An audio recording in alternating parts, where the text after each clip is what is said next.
hayatı boyunca hiçbir rahatlığa, dünyevi hiçbir metaya iltifat etmeyerek, bütün hayatını ilimle, irfanla, ibadetle, zikirle, zühd ile geçirerek değil, aynı zamanda onun maddi anlamdaki şahsiyetine baktığımız zaman da eşsiz bir kişilikle, bir şahsiyetle karşılaştığımızı görüyoruz.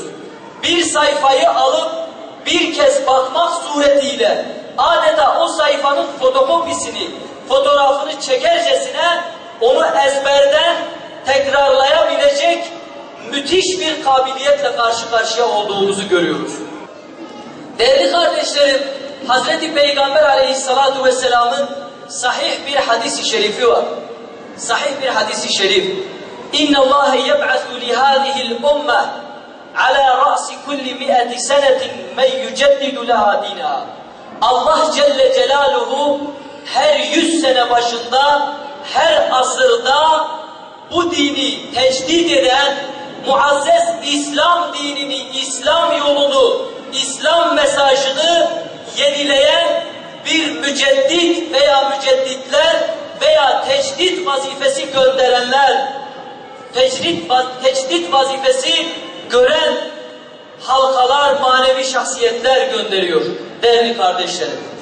Bediüzzaman Hazretleri bu hadisin sırrına mazhar olmuş nadide şahsiyetlerden birisidir. 100 sene başında gönderilen ve tahrip edilmeye çalışılan, hayatın dışına itilmeye çalışılan İslami davayı yenileyerek onu hurafelerden, bid'atlardan, yanlışlıklardan arındırarak yepyeni bir ruhla, bir nefesle tekrar adeta toplumlara üfleyen bir insan, bir şahsiyetten bahsediyoruz. Ben eminim çok yakında şu devletin anayasasına üstadın sözleri yazılacak. Üstadın sözleri, fikirleri bu memleketin anayasası olacak. Kabul ederim ya. Ve şu memleketin dağına, taşına üstadın sözleri yazılacak. Değişiyoruz. Lütfen bunu kabul edelim. Şu Bitlis'in dağına din hayatın hayatı, hem nuru hem esası, İhya-i din ile olur. Şu milletin ihyası yazılacak.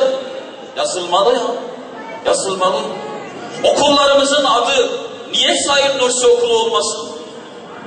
Liselerimizin adı niye Bediüzzaman Lisesi olmasın? Hak etmiyor muyuz bunu ya? Hak etmiyor muyuz? Vekillerimizin kulağına niye bunu fısıldamıyorsunuz? Evet, vefa borcumuz var. Bediüzzaman'a vefa borcumuz var. Bediüzzaman, hocam bahsetti, sıradan bir alim değil. Hani 35 sene biz işkence diyoruz, hapis diyoruz da Üstad en rahat nerede yaşamıştı biliyor musunuz? Zindanda. Üstad hayatında en rahat günlerini nerede yaşamıştı? Zindanda. Cezaevlerinde. Üstad en rahat cezaevlerinde rahat etmiş. Hocam öyle şey mi olur? Olur ya. Dışarı çıkıyor, cezaevinden dışarı çıkıyor. Arkasına 2 tane polis memuru. Üstad böyle dönecek. Polis diyor, öyle dönemezsin. Şöyle dön. Üstadı birisi ziyarete gelecek. Memleketinden ya, teyzesi, dayısı neyse. Ziyarete gelecek. Polis diyor, o gidemezsin. Üstad evine çıkacak. Ne yapıyorsun? Bizden siz eve çıkıyorsun. Üstad bahçeye gidecek.